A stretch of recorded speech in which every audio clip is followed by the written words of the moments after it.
Si te preguntaran qué salario mínimo serías capaz de colocar a tu peor enemigo, ¿cuál sería tu respuesta? ¿Cero o el máximo posible? Lo vemos. Como decía, el colocar el peor salario mínimo para tu peor enemigo, no, la respuesta no sería cero, porque eso no le afectaría nada, ya que si este enemigo tuyo, tu peor enemigo, tuviese un salario de 2.500 euros o 2.000 euros, si fuese cero, seguiría sin afectarle. Sin embargo, si el salario mínimo se colocara, por ejemplo, en 3.000 euros, ese peor enemigo tuyo acabaría en la calle al día siguiente. Por lo tanto, subida del salario mínimo sin pie ni cabeza y sin estar respaldada con datos de productividad o con datos que reflejen cómo está la economía, no tiene ningún sentido. Pero bueno, estamos en esta nueva entrega, vamos a hablar del salario mínimo, de esta nueva subida, de cómo va a afectar a la economía, qué impacto va a tener y como no podía ser de otra forma, está aquí con nosotros Gustavo Morales. Buenos días, Gustavo. Buenos días, Samuel, ¿cómo estás? ¿Qué salario mínimo le pondría a tu peor enemigo, Gustavo? Pues uno muy alto como tú has dicho, ¿no? Para que le tuvieran que despedir, ¿no? La verdad es que es un tipo de pensamiento que solo se sostiene cuando uno lo mira con unas gafas ideológicas como las que lleva puesta Yolanda Díaz, ¿no? Que monta un grupo de expertos, el grupo de expertos, ¿no? Con esa palabra con tan infausto recuerdo para todos, que para que le digan exactamente lo que ella ya piensa, ¿no? Lo cual es una farsa absoluta, ¿no?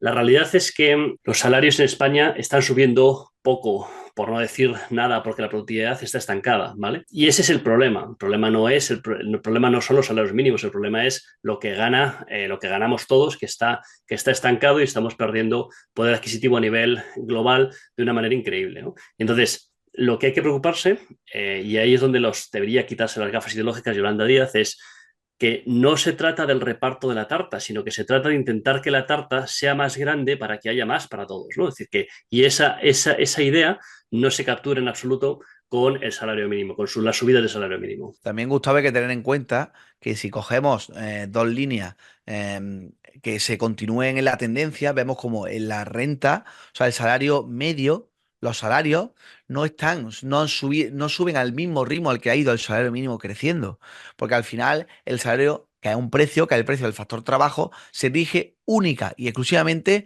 por la productividad.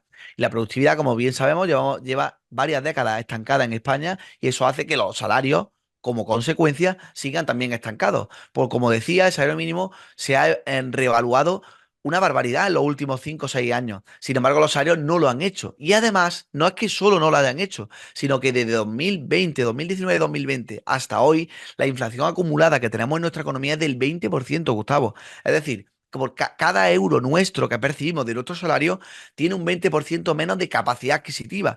Por lo tanto, Gustavo, subir el salario mínimo puede ser una solución. Pues es pan para hoy y hambre para mañana, porque al final esa subida, hemos visto que esa subida de 50 euros en el salario mínimo, ¿quién no iba a aceptar 50 euros? Qué bondadosos son los políticos. Pero ahora bien, Gustavo, ya hemos visto que múltiples medios de comunicación se han hecho eco denunciando los problemas que va a haber con el mínimo exento en la nueva declaración de la renta, que eso va a dejar mucha cola, porque claro, te están dando 50 euros, pero después te están quitando entre 570 euros, al que menos. Entonces, Gustavo, a lo mejor los 50 euros se transforman en una pérdida de casi 600, ¿no? Entonces, creo que no es la solución y más en una economía, como decía, tan mermada económicamente como la española, en términos de productividad y en términos de salario. Entonces, yo creo que se debería replantear y ver realmente hacia dónde vamos, porque yo creo que nos vamos hacia un callejón sin salida, Gustavo.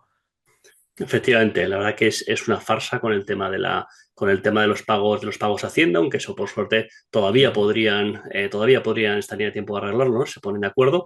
Pero también hay una cuestión que no hemos mencionado y es que los salarios mínimos hay sitios donde tampoco tienen mucha relevancia. Por ejemplo, ¿Correcto? grandes multinacionales en Madrid están pagando ya salarios que son superiores al salario mínimo porque si no los pagan directamente no encuentran trabajadores, ¿no?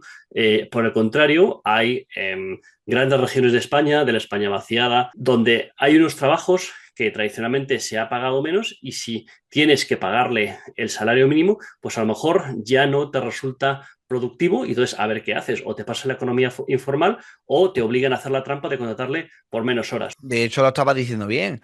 En la España vaciada, hay empresas, el tejido empresarial es más pequeño que en ciudades como Madrid, Barcelona, Valencia o Málaga. Es decir, las empresas son más pequeñas, por lo tanto son menos productivas, porque no, por ejemplo, no se pueden acoger a un factor que es muy importante como la economía de escala. Entonces, eso hace que las empresas puedan pagar, al menos ser menos productivas, salarios más bajos. Y si el salario medio que pagan esas empresas cada vez está más cerca ya del salario mínimo, al final se va a dar una anomalía en la economía, que es que el salario mínimo esté a la par que el salario medio. Y eso es una absoluta barbaridad porque distorsiona por completo las señales que puedan dar este precio, que es el precio del factor trabajo, que es el salario, con lo que es la oferta y la demanda. Entonces, no creo espero que no lleguemos a eso, pero obviamente representa un problema en ciudades como por ejemplo Córdoba, Jaén, no sé, Huesca, ciudades pequeñas que se deben a sectores productivos como el servicio, agricultura, ganadería, que es lo que tú comentabas, que generan un impacto de un valor añadido más bajo que ciudades como Madrid, Barcelona o Valencia, ¿no? Entonces, Gustavo, yo creo que esta subida de salario mínimo no es baladí, no es poca cosa y que el impacto que puede tener es multifactorial. O sea, no solo podemos hablar de que va a tocar el bolsillo del contribuyente, puede afectar a empresas, puede afectar a muchos estamentos de la sociedad. Y también, Gustavo, digo que parece que somos muy alarmistas y que es un caos que se suban 50 euros, pero es que no solo son 50 euros. Desde 2018, no sé si la subida ya se sitúa en más de un 40-50% desde 2018. O sea, la subida ha sido exponencial. Yo creo que en ninguna economía desarrollada los salarios han subido un 50% en los últimos 6 años. Es un descalabro total. Y eso, como tú decías, depende de dónde lo impongas, depende de dónde lo instaures. No es lo mismo subir el salario mínimo en una economía como Estados Unidos, como Alemania, que subir el salario mínimo en una economía como la española, que tiene una tasa de desempleo desproporcionada, un tejido empresarial que lo componen pymes en un 99% casi, y con una productividad estancada de décadas. Entonces, Gustavo, en las próximas entregas seguiremos viendo qué impacto pueda tener y obviamente estaremos aquí para contarlo. Muy bien, Samuel, pues estamos en contacto entonces. Un saludo. Un saludo, Gustavo.